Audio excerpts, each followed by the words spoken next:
are live.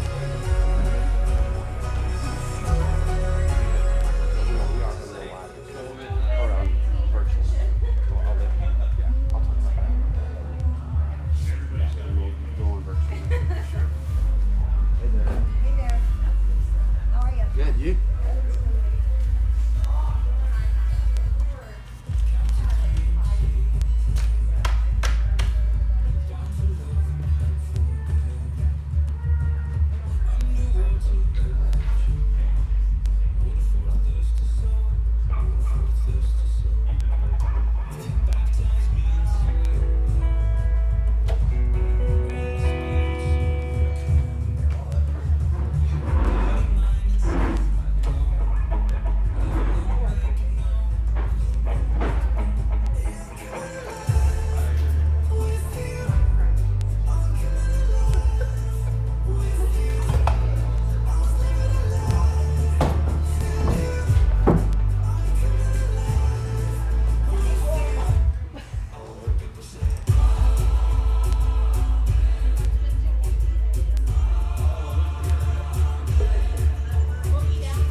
Started. Just ask you to join in with us. Okay.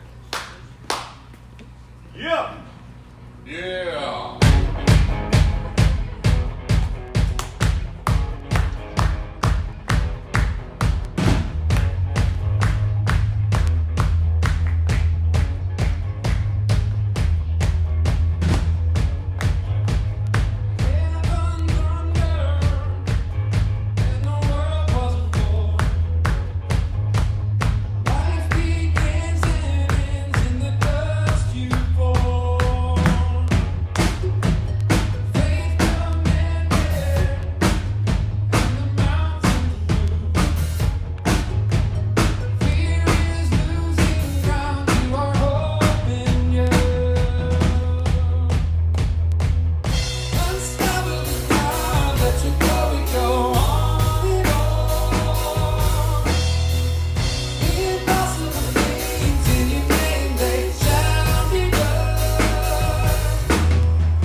Nothing shall be impossible. Your kingdom reigns unstoppable.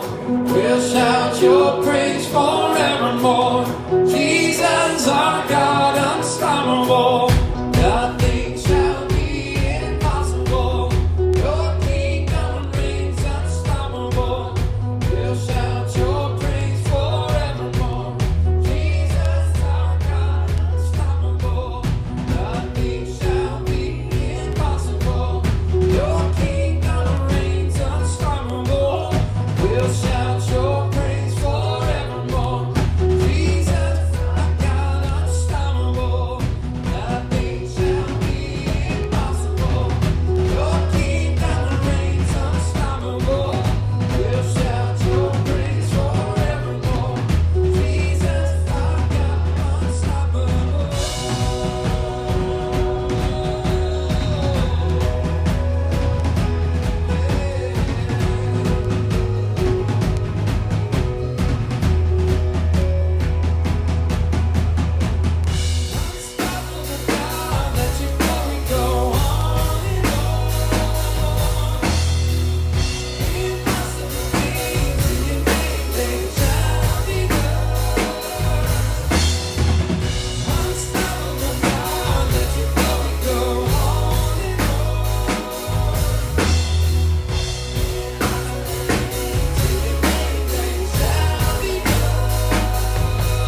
Whoa, whoa,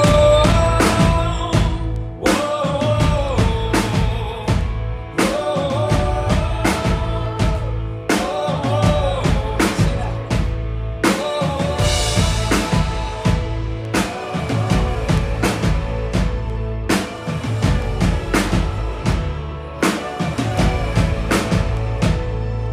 It wasn't for nothing that you shed your blood.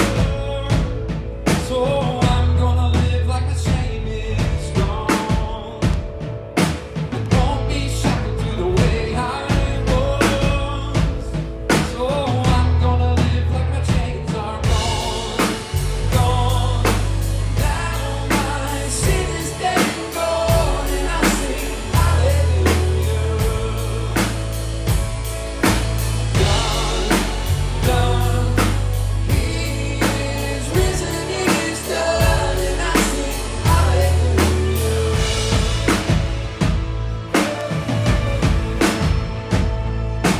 Praise is the weapon that will overcome. So I'm gonna shout like the battle's won. Fall back, devil, 'cause your time is up. So I'm gonna live like the storm is gone, gone. Now my sin is dead and gone, and I sing hallelujah.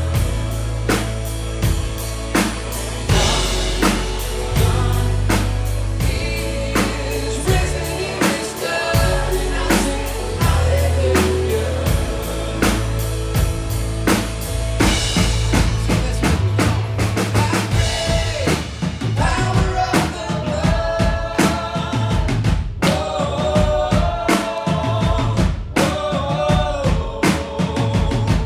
I am the righteousness of God.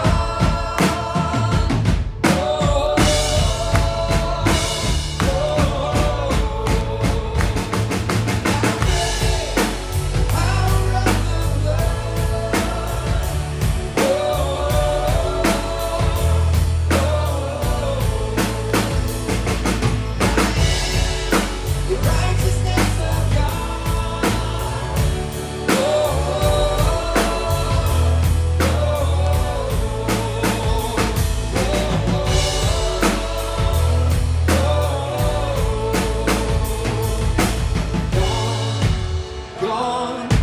Now my sin is dead and gone, and I sing hallelujah. Done, done. He is risen, It is done, and I sing hallelujah. Gone. Now my sin is dead and gone, and I sing hallelujah. Done. He is risen, It is done, and I sing hallelujah.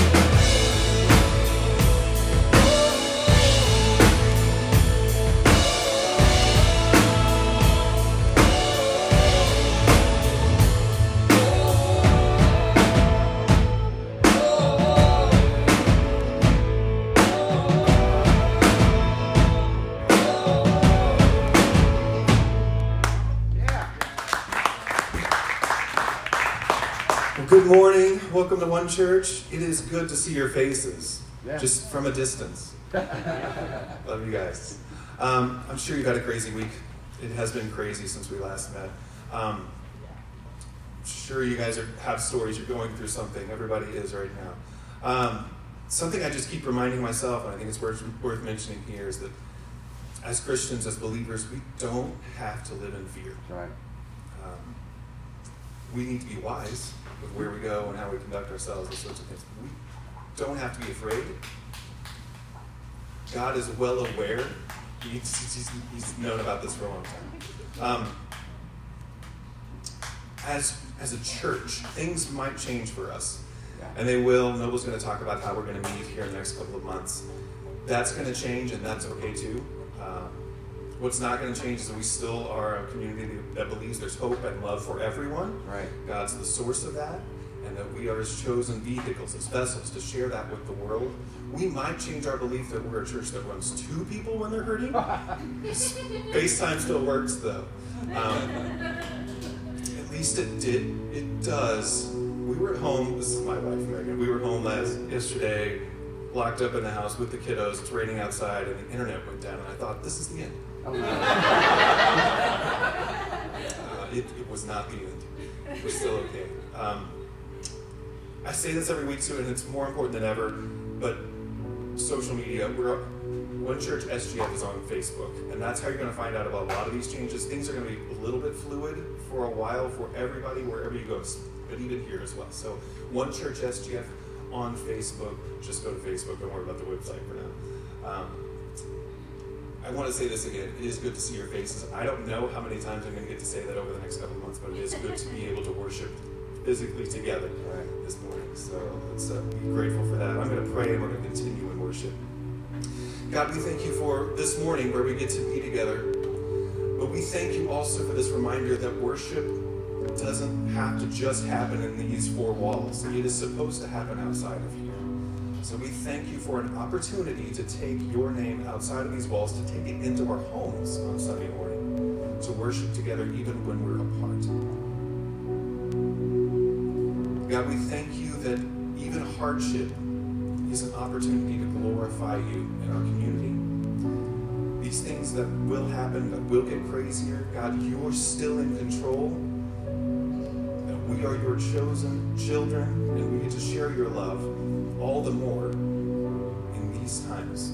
Help us to remember to keep people on our hearts, not just be selfish and think about ourselves, but remember to contact people. To remember that our goal is to help in isolation, help those in isolation, to get those people out of isolation, talk to them, even if we can't physically be with them, but we're to communicate your love, your hope to them at all times. God, be with those that are hurting in our community and around the world. We pray that you will help us keep each other strong and safe. Would you be glorified in this place today? We pray all this in your name. Amen.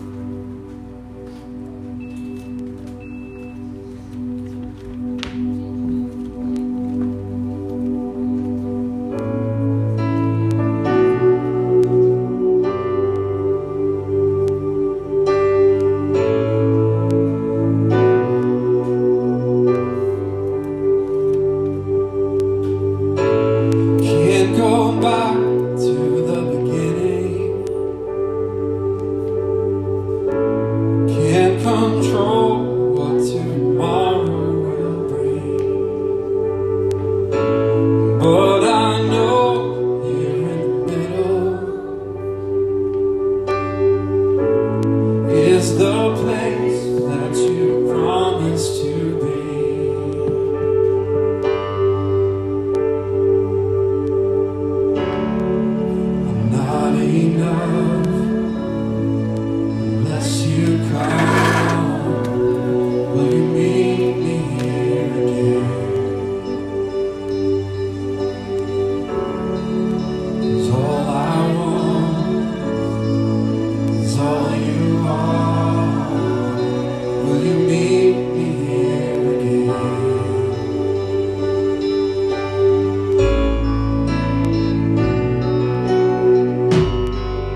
'cause all I want is all you are. Will you meet me here again? Not enough unless you come. Will you meet me here again? 'Cause all I want is all you are. Will you meet me here again?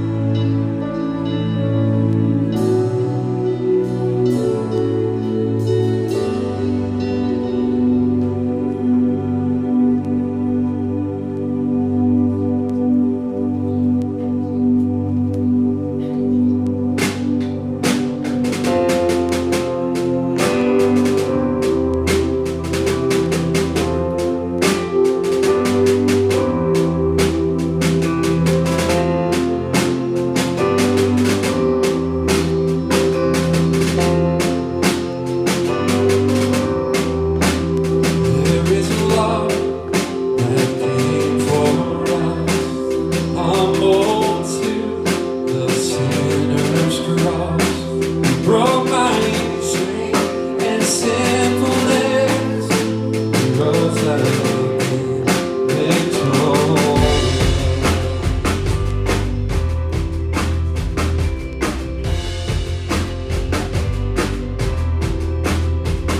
Faithfulness not been denied. Through the storm and through the fire, there is truth that sets me free. Jesus Christ, who lives in me. See that? You are stronger. You are stronger. Sin is broken. You have saved me. It is written. Christ is risen. Jesus, you are Lord of all.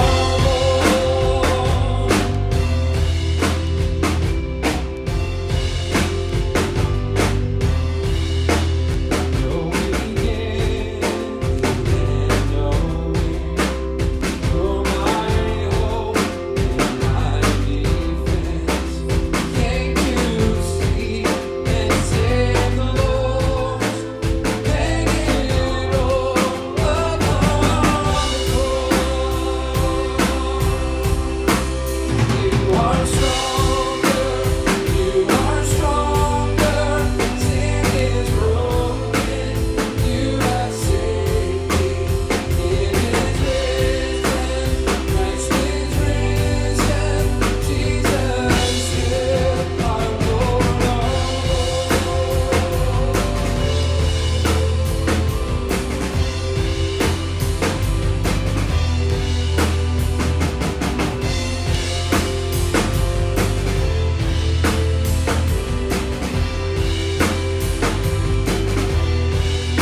So let your name be lifted higher, be lifted higher, be lifted higher.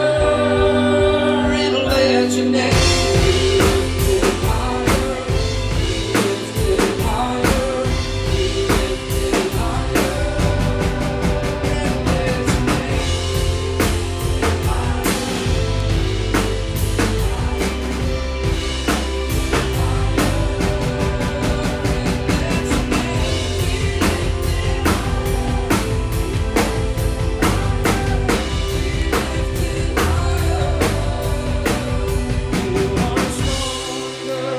You are stronger. Sin is broken. You have saved me. It is written.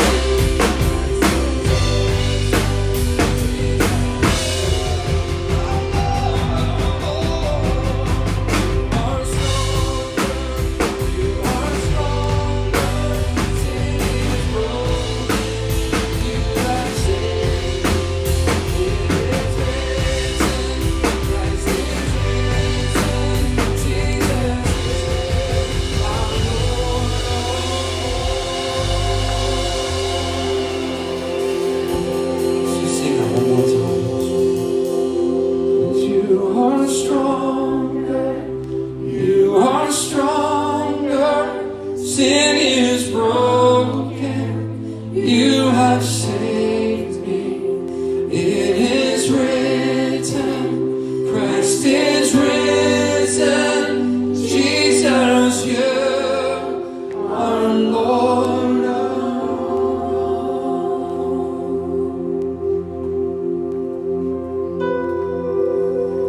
God, we thank you that you are stronger, but you're not just stronger, you're Lord of all, which means you created everything. You're in charge of everything. You are in control. So we thank you for that reminder this morning, every morning, that you're not just stronger than viruses. You're God. You're the creator of all things. So we thank you for that reminder. God, be with us this morning. Help us to enjoy our time together and prepare us for what's ahead, God. We praise you for all that you've done in our community. We thank you for what you're going to do. We pray this in your name. Amen. All right, everybody, put your hands in your pockets and go nod at somebody and say,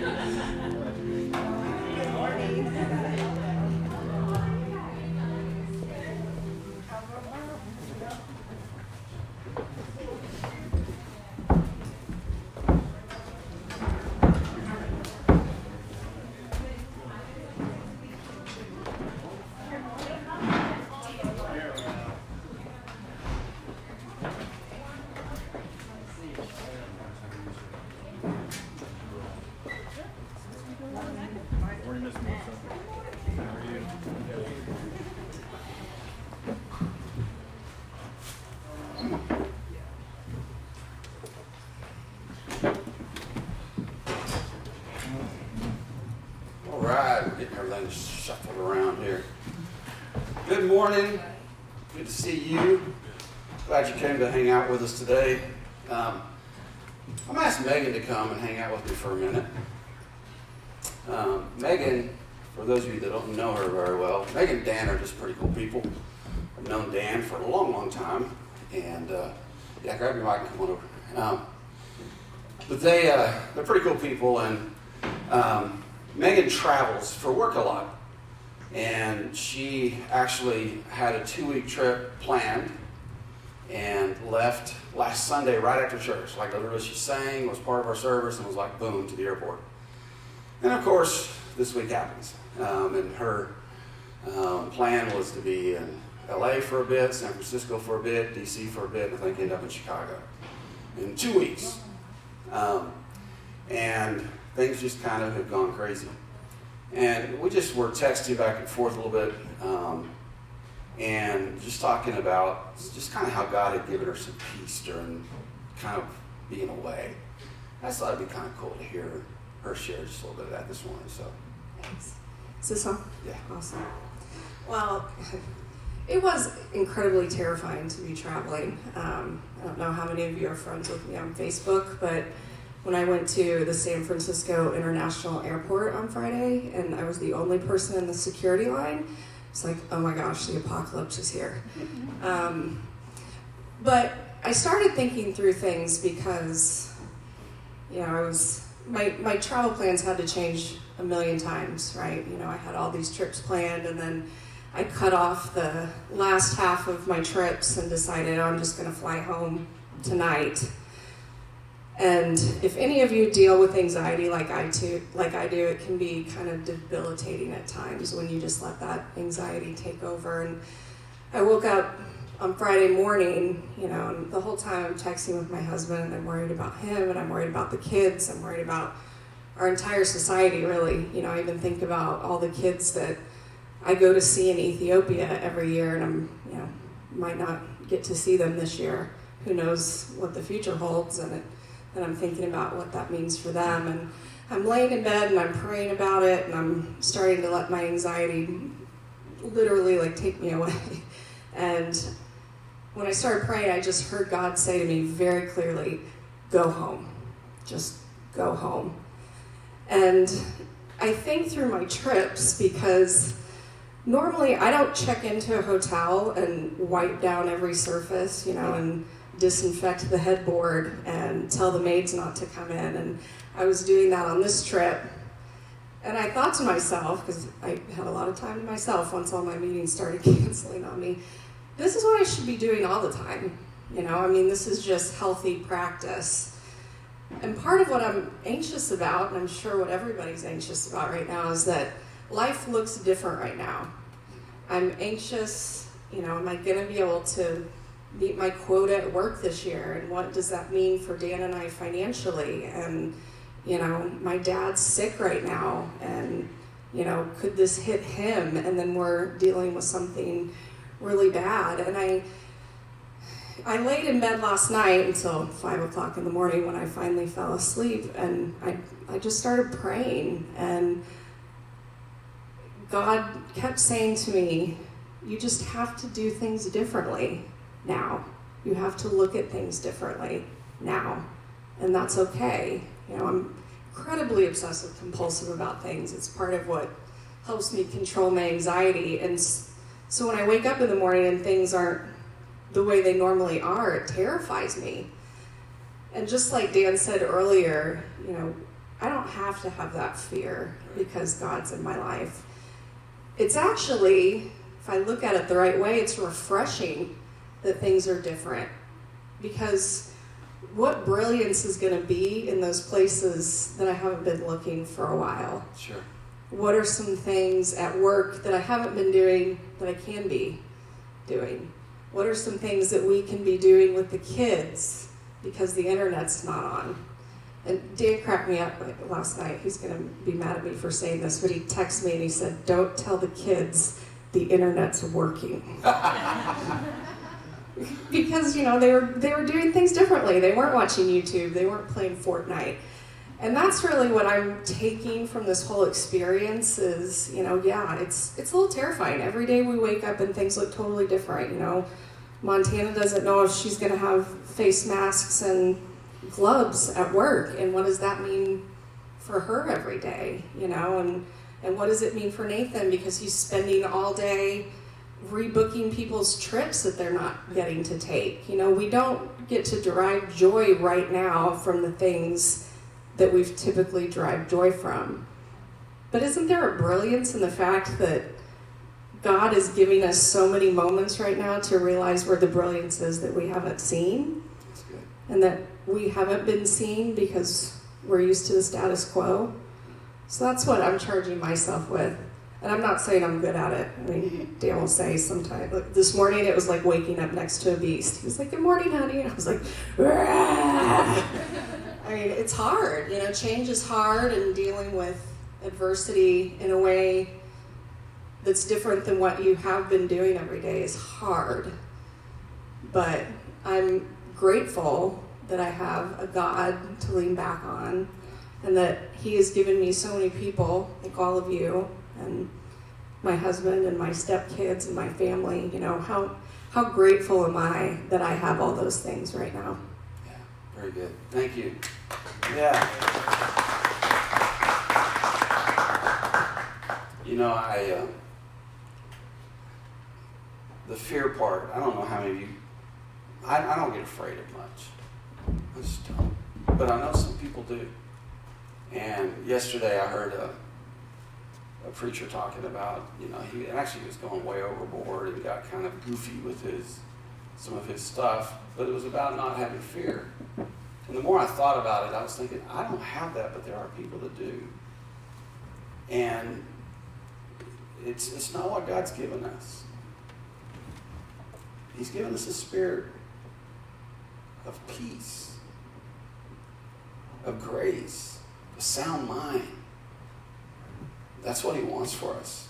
And for some of us, it's going to be a season of really learning to trust God and lean into Him in a lot of ways. For some of us, as she mentioned, and I've been talking with some of the leadership team. We were texting back and forth yesterday and talking to Scott, and what's this thing going to look like for us going forward? This is going to affect everybody's life, and we don't know for how long. We really don't. You know, we know the one model we see right now is that China shut down for 2 whole months. They're just now opening back up. And the rates of contamination or infection is starting to go down. The death rates are starting to go down. But it's 2 months of complete shutdown. And, you know, will America do that? Will United States Will our citizens do that if they're even told? Don't know. It's going to be crazy. But through the middle of this, I think and I love what Megan said, we can look for those new places of brilliance. Because here's the deal. God's still going to shine through. In the darkest, he's going to shine through. And we just need to be looking for the brilliance, the moments, the places that we can be a part of what God desires to do in this time in our community. We may have to do it on social media. We may have to get back to talking on phones all the time instead of just texting. We may have to figure out ways to communicate. But here's what I want us to do as a church. Next Sunday, we're going to go to an online gathering. It may be pretty crude, maybe like we have right now, just an iPhone. I would like to take this opportunity to maybe get a few pieces of equipment. We'll just see how that works out, because it would help us with our online presence going down the road. Because what we're doing right now is really a pretty crude way of streaming online. But I think during this season, as we go online, and we don't know how long for, it could be a month, it could be 2 months, I think that we are going to need to be the church for each other. I need you to hear me say this. We need to be the church for each other in the church, and be the church for the people outside of this church. We need to be family. We need you, not just me, checking on each other. We need to be together. We were going to have a leadership team meeting tomorrow. We probably still will. But one of the things we're going to start talking about is implementing a summer small group strategy. Well, it's not out of the water, because there are ways to do that. I am president of a BNI chapter, 20-something people. We meet every week for lunch. BNI just ordered all of us to go online digital. And I attended an online training experience yesterday on how it's going to look. And as I was doing that, we're going to use Zoom. And as I was doing that, I just realized, you know what? This will work for small groups. This would work. If we're not going to see each other on Sundays, maybe we can use Zoom as a way to connect through the week and say, hey, Scott, how's it going? Have some connection. So we're going to continue to talk about some of these things. And we're just going to have to see how this goes. I'm going to do my best to keep you posted and know what's happening. But here's 2 things I'm going to ask. And I know for many of us right now, financial security is a question. For some of us, we're in jobs that we're going to get paid no matter what. But some of us are in jobs that we're not going to get paid if something doesn't happen. And I've created 2 new funds on our online giving platform. One is a COVID-19 support fund. And I would ask you to pray, and if you're in a position that you're going to get paid no matter what, to consider giving. Or even if you're not, but you just want to give first and give by faith. What I would love to be able to do is have some funds available that if people in our community find themselves in a really bad spot, that we can help. We're not going to be able to solve the problem, but we can assist. If people outside the community need some help, we can do that. And we'll only be able to do it as much as we have in the fund. And then secondly, and it seems kind of odd with that being a need, I did create a fund for online equipment technology. For about $1,500, I could get a couple of good pieces of equipment that would put us in a good place to be able to do online and a whole lot better. So I put both of those on there, and you just pray about it. If you feel like you want to give to that, do. And it'll just help us going forward. But we're going to stay in touch and see what happens and how this thing evolves. I made some notes of other things I want to say besides.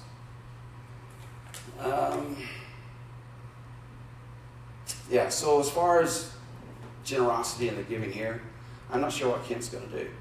I'm going to come talk to him this week and let him know that we're not going to be here for the next probably month or so. I'm not sure if we'll need to continue to pay rent to keep our space. I figured that's going to be, we're in basically a rent agreement. I figured that we'll have to, even though we're not here, we'll still need to pay rent and things. So just want to encourage you. Even though we're not here every Sunday, we're still a church. And we still are going to do this together. We're going to get through this together. And here's the thing. And I talked to Justin about this yesterday. I think it's possible, and this isn't just the Noble spin, I believe that we could create some cool experiences online.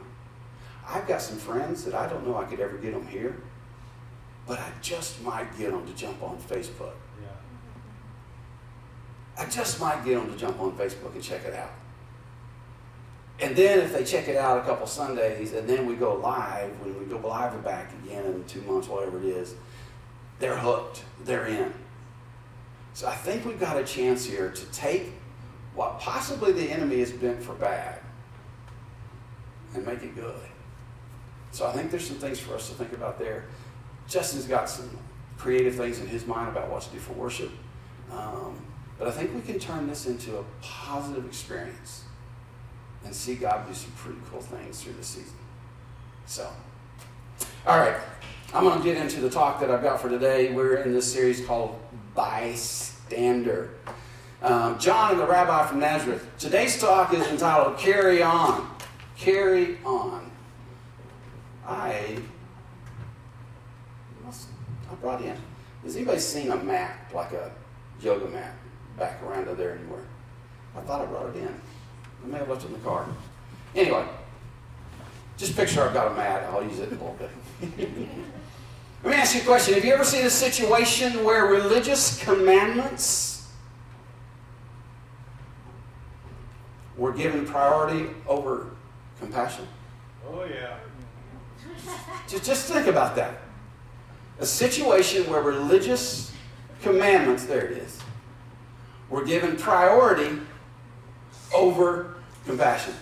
You guys can leave that rolled up. I really want it to stay rolled up, so you just bring that up. So what we're going to talk about today is that sometimes we see sacred men in sacred places use their interpretation of commandments. They use their interpretation of the text or their interpretation of tradition to withhold compassion. Let me say that again. We have probably all seen sacred men in sacred places use their interpretation of sacred text, sacred traditions, to withhold compassion. Have you ever been guilty of that? I have. I probably was a young Pharisee at one point. See, I went to Christian schools. I went to Christian college, Bible college. I was really good at Scripture Scrambled. Does anybody know what that is? Oh, yeah. Scripture Scrambled. I was really good at Bible quiz. You give me a scripture, I can tell you what it means. I knew all the stuff. I knew all the Bible, but I also knew all of the Pentecostal traditions. And we gave as much credence to many of the Pentecostal traditions as we did the Bible. And it was our interpretation of the Bible. And in fact, many of our traditions came from men's interpretations of the Scriptures. And I shudder sometimes to think, when I look back at things that I have said and done where I used faith, religion, sacredness to withhold compassion. I got so focused on the speck that I couldn't even see the log.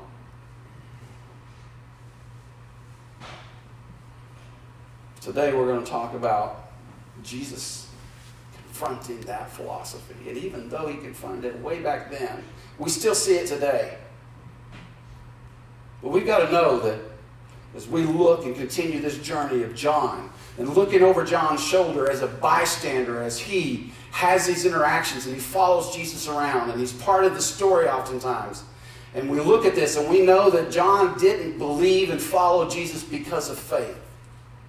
It wasn't just faith that made John get up and decide that he was going to follow Jesus. It was because of what he saw and heard. In fact, here's what John said, that which was from the beginning, which we have heard, which we have seen with our very eyes, which we have looked at and touched with our very hands.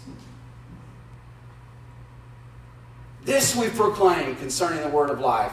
The life appeared, and we have seen it, and we testify it, and we're proclaiming to you. We're trying to tell you what we saw and what we heard. John is an old man, as we said a couple times. He's an old guy. He's lived his life. Jesus has come and gone, and John is telling the stories. And I've said this a couple times, but every time I think about it, it takes me back to my grandpa days. But I can just imagine John's grandkids crawling up and saying, "Papa, tell me the story. Papa, tell me the story." And finally, somebody said, "John, you probably should write those stories down." So he got a scribe most likely to write the things down. And because of that, we have the Gospel of John. And John wasn't happy just telling us what happened. John had an agenda. There was a purpose. In fact, this was his plan.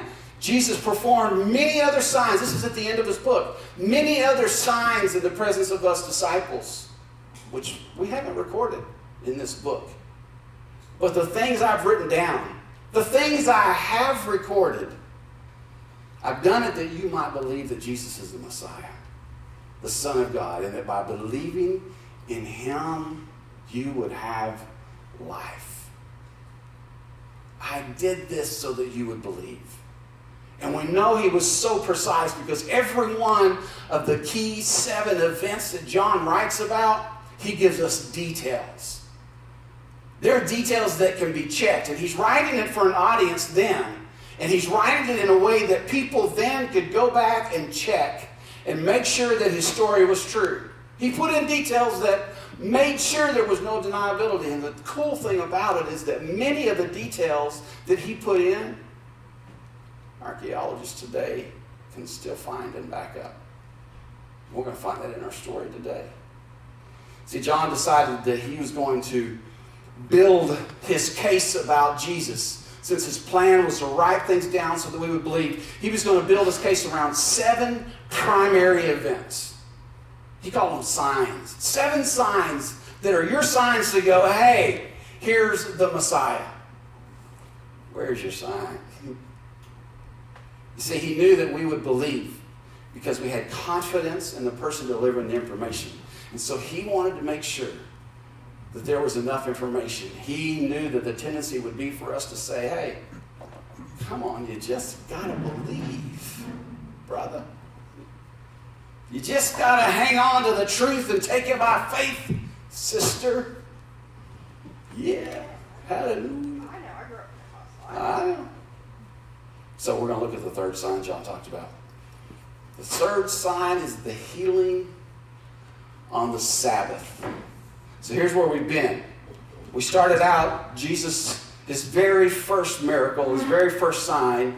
He was up at a wedding in Cana, and his mom came to him and said they ran out of wine, and so he turned water into wine. And then after that story, after that sign, Jesus came back to Jerusalem. And then a little bit later, he headed back up into that area of the country. And as he was traveling through, he bumped into a guy that was a complete stranger to him, but had heard about him.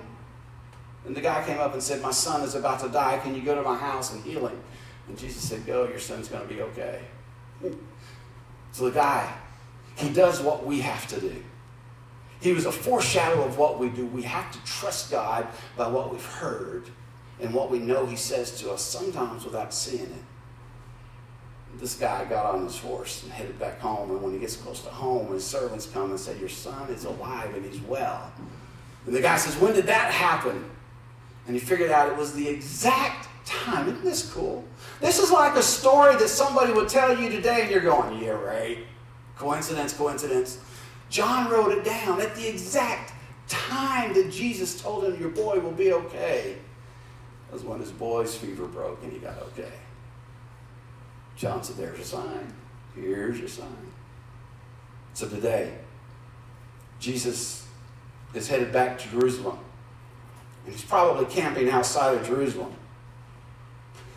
But he heads back up into Jerusalem, because Jerusalem's up on a hill. And here's what the scriptures say. Sometime later, Jesus went up. He had to go up the hill to Jerusalem for one of the Jewish festivals. Now, there is in Jerusalem near the sheep gate a pool. Notice how detailed he's being. There's a sheep gate, and there's a pool. Everybody that was alive at that time knew about it. And archaeologists have found it. Near the sheep gate, there was a pool. In Aramaic, it's called Bethesda, and which is surrounded by 5 covered colonnades. They have even found parts of the colonnades today. John was putting something in that 2,000 years later could be verified. Here, a great number of disabled people used to lie: the blind, the lame, the paralyzed. So this was the scene. Here was there was this pool, and it was fed by a stream, and there's a lot of thoughts about what happened. Some people would say that an angel would come down and trouble the waters or stir the waters, and some people say it would just happen because of kind of like the geysers, up in Yellowstone, that it would happen, that would cause it to bubble up. But the thing is that if you were there and all these people laid around this pool all day long waiting for the water to bubble, and if you were the first one in the water, you got healed. The very first person in the water would get healed. And everybody else. I was just thinking, if you're laying around and you thought you saw a bubble and you jumped in the water, you feel pretty dumb, huh? Just why I thought about that, because I'd be that type of person. But the water, just laying around. Can you imagine the people that are here? The guy we're going to talk about stayed there 38 years. Can you imagine what this place is like? It probably stinks really bad. Because you got sick people. You got blind people. You got paralyzed people. You got people that's got boils. Probably not leprosy because they would have been quarantined. But they're really sick people here. And the only people that would go there would be other sick people, because who else is going to go there? Can you imagine a Pharisee going to the pool? No, they're going to avoid it. Because in those days, they believed that if you were at the pool, it's because somebody sinned. If you were at the pool and you were sick, their philosophy was somebody sinned and that's why you're sick. So the Pharisees didn't want to be around them. But Jesus decided to walk on up in there. One who was laying there had been an invalid for 38 years. When Jesus saw him lying there and learned that he had been in this condition for such a long time, just imagine, Jesus is walking around. There's got to be a ton of people, but he sees this one guy. And he walks up to him and he asks him a question. And I have flown over this question so many times. I have heard this question so many times. But today I'm going to ask it in a way that hurts a little bit. Because Jesus said, do you want to get well? Dumb question, right? The guy at the pool. He's waiting to get pushed in the pool. He's waiting to crawl in the pool. But Jesus said, do you want to get well? Let me ask you a question. Do you want to get well? Not everybody wants to get well. Think about it. Sometimes it's easier to stay sick. Sometimes it's easier to keep that habit. Sometimes it's easier to keep that secret sin. Sometimes it's easier just to keep going on with what we're doing. Do you want to get well? Sometimes the price we have to pay. See, this guy probably had somebody, the deacons from the church or the caretakers, that fed him. and took care of him because he was an invalid. This guy had somebody that provided for him. But if he gets well, he's got to work. Sometimes we're not ready to get well because we don't want to pay the price of being well.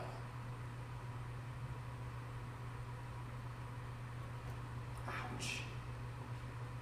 Do you want to pay the price for being well? Do you want to get well? Jesus said. Sir, he didn't even know who Jesus was. Didn't even know him. Sir, I have no one to help me into the pool when it is stirred. Sir, I've been laying here 38 years. I'm right here on the edge. And I have nobody. I can't move because I'm paralyzed. I can't walk. I don't have anybody to push me in.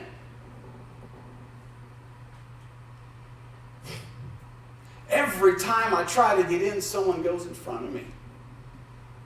Yes, I want to get well. And I love what Jesus did. And I almost figured that he whispered to him, get up. Get up. The text there, the Greek text actually could be wake up or rise up. Get up. And then he said, pick up your mat and walk. Wow. At once. And I just got to imagine John sitting here telling this story to the scribe.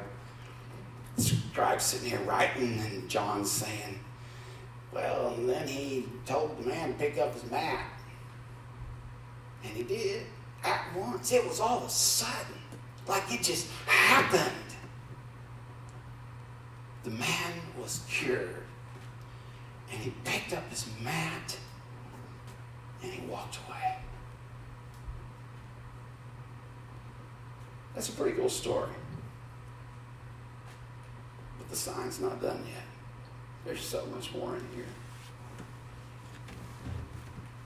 Because the day on which this took place was the Sabbath. Uh-oh. You know what Sabbath means, right? The day on which this took place is the Sabbath. So, Jesus bounced out of the place. He did this and took off, blended into the crowd. You see, the Pharisees back then, they would walk around on the Sabbath to make sure that nobody was disobeying the law. They walked around to make sure that everybody was doing everything they were supposed to, that nobody was working on the Sabbath, when actually if they were walking around making sure nobody was working, were they not working on the Sabbath? But they're walking around, all of a sudden they see this man, and he's carrying a mat, and he's headed to the temple. He's heard the music and the celebration. He hasn't been able to go and worship in 38 years. But he gets to go today. And so he's headed to the temple, and he's got his mat, and he's on his way, and all of a sudden the Pharisees stop him.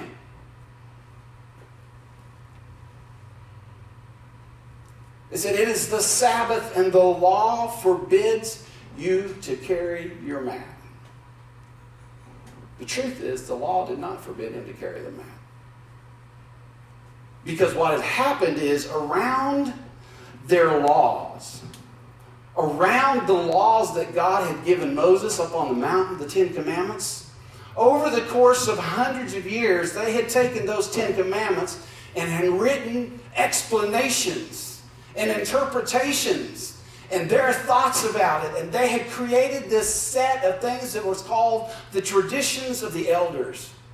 They had books written about the laws that was called the traditions of the elders. And in the traditions of the elders, there was 36 things that specified what you could and couldn't do on the Sabbath. He was violating their interpretation, their application. of the fourth commandment. Here's the deal. This is what the fourth commandment says. Remember the Sabbath. Keep it holy. And out of that, they had written all this stuff that you can't carry a mat. What God intended for them to use to take a break from labor, they had turned into taking a break from love. What God had used to allow them to have a pause in their profession, they had used to take a pause from compassion. This is what happens when religious people forget or ignore the why that Jesus came for. They forget or ignore the why of the rules. The rule was just to keep it holy. But they had forgotten that and built so much into that. The why behind the what. This is what happens when we start defending a theological system. This is what happens when we begin to raise a theological system to a point that it's more important than the what behind the system. Or when we start adhering to an ideology that is so strict. This is where it's going to hurt. When we start holding to a political agenda, or maybe even a party loyalty, and allow these to keep us from being the compassionate person that Jesus called us to be. And here's the thing. This happens to all of us. Because probably you're like me. When I was putting this together and reading this and looking at this, it's easy for me to think about that other theological system that doesn't get it right. It's easy for me to think about my friend's ideology that just doesn't quite match up with the scriptures the way I see it. It's easy for me to think about the political agenda of others and even the party loyalty. It's easy to say, I wish there were more Republicans in the room. Or I wish there were more Democrats in the room.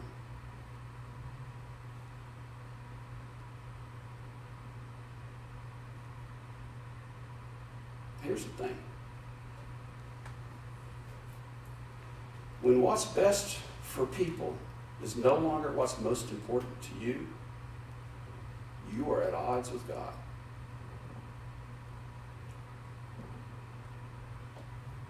Listen to that. When what's best for people, well, who's people? Who does Jesus love? John, the guy we're reading from, John said that he so loved the Americans. He so loved the Europeans. He so loved the world. The world.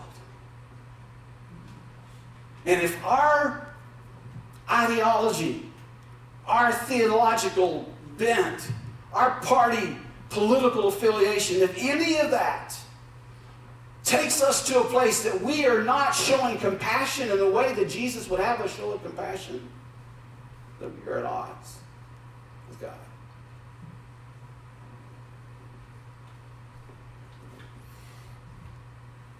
Remember, challenge us, and this was a hard one for me, because in this political world we live in, and I hesitated even bringing this up, but in this political world we live in, even now with what we're facing as a country with coronavirus, it's so politicized, and it's just taking it to another level.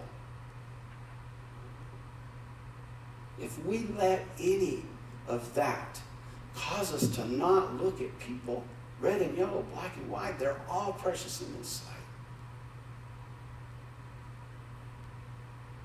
I think we have to be honest with ourselves.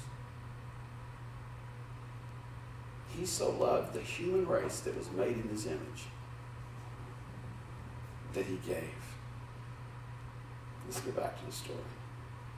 It's the Sabbath, they said. The law forbids you to carry your mat. But he replied, the man, again, he didn't even know who it was, the man who made me well, the man who made me healed, the man who touched my life and changed it forever, told me to pick up your mat. And I don't know about you, but I'm going to listen to the man who took some time and cared about me instead of you people who have been avoiding me and shaming me for 38 years.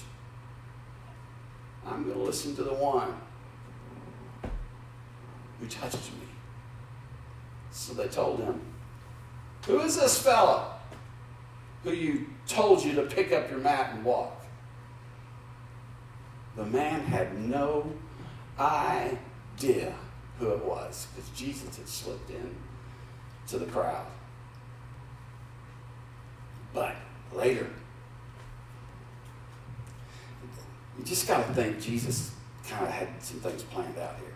Or maybe John, looking back at it, realized that there's a plan here. But later, Jesus found the man at the temple. See, the man had gone to the temple because he hadn't been able to celebrate. He hadn't been worshiped in 38 years, and Jesus probably figured he would be at the temple to thank God for healing him. And he didn't know who it was, but later Jesus found the man at the temple again and said to him, see, you are well again. You just got to picture this. The man's standing over here, and he's worshiping, praising, however they did it back then, and Jesus walks up and says, hey, buddy, see, you're well again.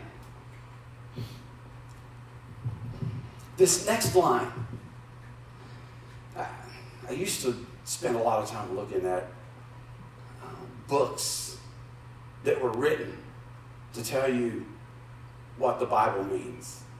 Like, there's all these great minds, these deep theologians that write these books. And you can go to them and you can look verse by verse by verse, and they'll tell you what they think it means.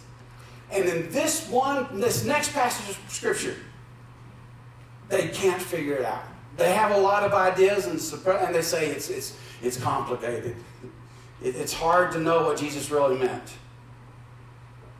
And I'm going to tell you, I think I know what he meant. But this is just my idea, because nobody else has written a book that says this. But this is what Jesus said. Just remember, Jesus touches the guy. He tells him to take his bed and walk. He does. The Pharisees stop him and talk to him that it's a sin that he's carrying his mat on a Sunday.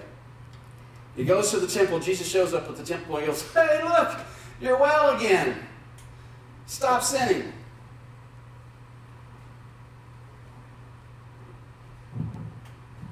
Get it? Jesus is joking with him. Come here, Jay. Here, real quick. Come here. How you bring me up for talking about sin? I don't know what that's about. And the shirt's the same color as the sin, so it's... Oh, okay. Hold your mat. Hey, buddy. You're well again. Hey, stop sinning. I heard what they said about you. I heard they said carrying out your sin. Stop sinning. Or something worse is going to happen to you. Do you get the joke? You see the humor? They don't know what he's talking. There's no sinning. But Jesus knew that that's what the guys would be doing. And he comes up and it's like, hey, buddy, you're well again. You better stop that sinning. Or something worse is going to happen to you. Like what? Thanks. Good job. Give him a hand. Woo. Like what's going to happen? What are they going to do? Tell him you can't go to the temple? You hadn't been doing that for 38 years. What are they going to do? Stop sinning or something else is going to happen to you. Here's the thing. When you choose to follow Jesus, religion will lose its grip on you. See, religion had this so bound up. But when we choose to get close to Jesus and we choose to let Jesus, I got to finish. Religion can let go of its grip. We're not going to see each other for weeks again, so this is going to take some time. I'm going to finish up here. Here's the thing. So because Jesus was doing these things on the Sabbath, the Jewish leaders began to persecute him. In his defense, Jesus said, "My Father is also at work to this very day, and I'm working too." He's kind of like saying, hey, look, it's the Sabbath and your daughter gets sick. Are you going to pray to God and ask God to heal your daughter? You mean you're going to pray and ask God to work on the Sabbath? He says, look, my Father is always working for you. And I'm like my Father. I am working too. And for this reason, they tried all the more to kill him. Not only was he breaking the Sabbath, but now he was calling God his own Father and making himself equal to God. Very truly, I tell you, he said, the Son can do nothing by himself. He can do only what he sees his Father doing, because whatever the Father does, the Son also does. What he's saying to them is, watch. You want to know what God is really like? Watch me. You guys have studied the Scripture. You spent a lot of time. You Pharisees have looked at the old laws and all this stuff, and they have foretold me coming. You want to know what God would actually say? Listen to me. You want to know what God would actually do? Follow me. Love like me. Care like me. Have compassion like me. You study the Scriptures so diligently because you think in them you will find life. These very Scriptures that you study, that you think you're going to find life in, point to me, yet you refuse. You're just saying, look, the Word has become flesh, and it's standing right in front of you. That's one reason for us the Gospels are so important, because they are the stories that the men that were bystanders with Jesus have been able to write down to tell us 2,000 something years later what it was like to be around Jesus, so that we can watch him and do what he does. We can listen to him and say what he says. We can see how he cares and cares like he does. Let me just wrap with this. The you beside you, that you that goes to work with you, that you that's your neighbor, that's just like you, that you that's in your family, the you beside you must take priority over the potentially flawed view that you carry around inside of you. Write that down. The you beside you must take priority over the potentially flawed view that we all have and that we carry around inside of us. Just ask this: does your version of religion or politics get in the way of loving the people God loves? If it does, you're at odds with him. And in this season for our world, in this season when so many people are going to be facing uncertainty in life, the next 2, 3, 4, 5, 6 months, we don't know. We need to be Jesus. Just like Jesus to them. Not allow anything to stand between loving them like Jesus would love them. It's kind of appropriate for it to be our last talk together for a little while. Challenging us to not let any preconceived thoughts, views, ideas keep us from loving those that are going to be around us that need the hope and love of Jesus. I wish we were a church that had a bank full of money so that we could help people during the season. But because we don't, we're just going to have to do it with our hands and with our hearts and show people the hope and love that is only found in Jesus. Let's pray. Father,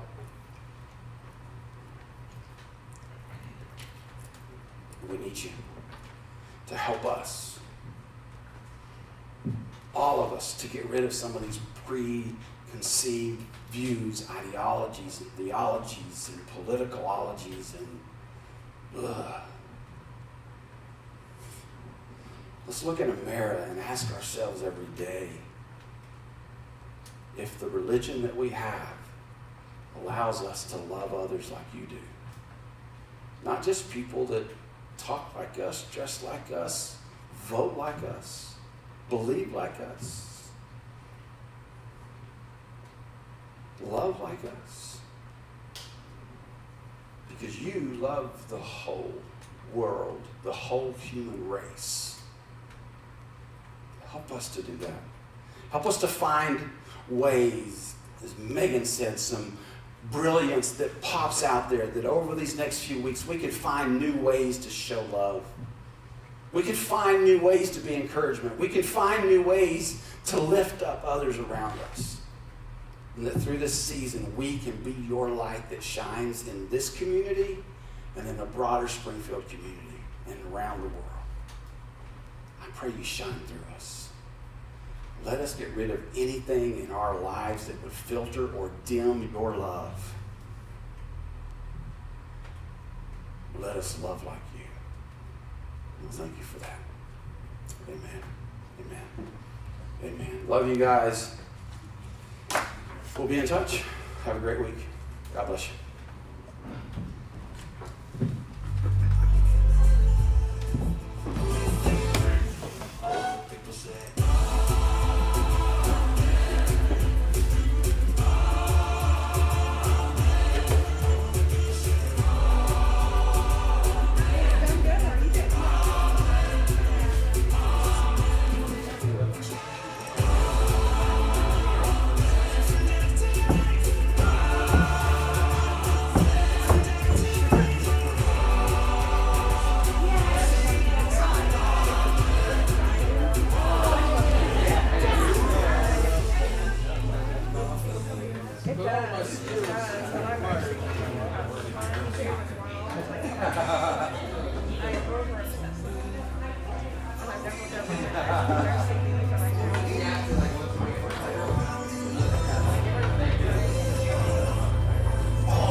You're welcome. Yeah. I went to Mobile this morning. He was like, ah! Yeah. I'm like,